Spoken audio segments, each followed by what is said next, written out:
बाबा साहब ने जो बौद्ध धर्म अपनाया, जी बाबा साहब का बौद्ध धर्म अपनाना मात्र धर्म परिवर्तन नहीं था, जी वो जाति भेदभाव, जाति शोषण, जाति अन्याय के खिलाफ एक बिगुल था, एक क्रांति थी। जी बाबा साहब का एक बहुत प्रसिद्ध लेख है जो वो है एनिहिलेशन ऑफ कास्ट, जो हिंदी में छपा है जाति का नाश, जाति का विनाश नाम से।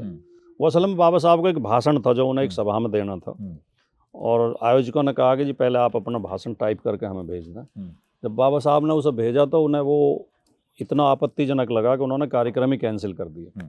तो बाबा साहब ने फिर वो अखबार में छपवा दिया था, और फिर अब वो पुस्तक रूप में बहुत लोकप्रिय है, बहुत उसे पढ़ा जाता है। तो उसमें बाबा साहब ने सवाल उठाया कि हिंदू धर्मशास्त्र जातीय भेदभाव और जाति शोषण का समर्थन करते हैं, ऊंच नीच का समर्थन करते हैं, इसलिए हम बिना हिंदू धर्मशास्त्रों का बहिष्कार किए बिना जाति को ख़त्म कर ही नहीं सकते।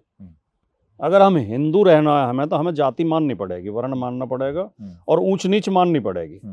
फिर हिंदू धर्म में फिर हमारे महाभारत भी कहती है, रामायण भी कहती है, मनुस्मृति भी कहती है, गीता भी कहती है कि ब्राह्मण क्षत्रिय वैश्य शूद्र और इनके कर्म विभाजन, कि शूद्र को ये अधिकार नहीं है, ये अधिकार नहीं है।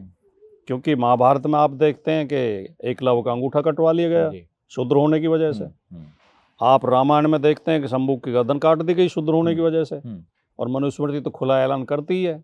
तो बाबा साहब ने इसलिए ये रास्ता चुना, उन्होंने कहा कि मैं हिंदू पैदा तो हुआ हूँ लेकिन हिंदू मरूंगा नहीं। और उन्होंने 14 अक्टूबर 1956 को बौद्ध धर्म अपनाया नागपुर में। और उनके साथ बहुत सारे लोगों ने, कुछ लोग तो कहते हैं 20 लाख थे, कुछ कहते हैं 10 लाख थे, लेकिन जो अधिकृत स्रोत हैं वो भी 5 लाख मानते हैं कि 5 लाख लोगों ने बौद्ध धर्म की दीक्षा ली थी, उनके साथ ली थी।